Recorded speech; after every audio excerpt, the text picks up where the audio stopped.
the theme here at Davos for sure has been around growth. But what has excited me the most are the conversations I've been a part of that are about inclusive growth. And what does inclusive growth mean? And stopping thinking about growth as just a GDP measure, but really thinking about how can we impact communities and societies and grow everyone together.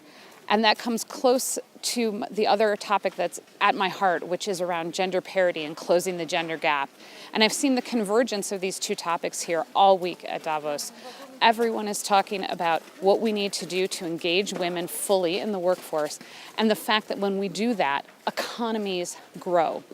We know that if we could fully engage and employ women in Europe, we would have a 10% growth in the economies in Europe.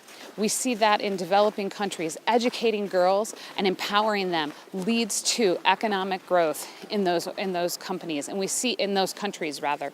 And what we see is here real conversations, not just about the theory of why we should have inclusiveness, but actually the practical realities of how it's tied to growth. And as companies are turning their minds to growing, what I'm seeing is an opportunity for all of us to turn to this issue of inclusive growth. And what does it mean? And how do we empower everyone in the workforce every day to be the most productive selves they can be at work? How do we tap into all of the people who could bring talent, not just half of them?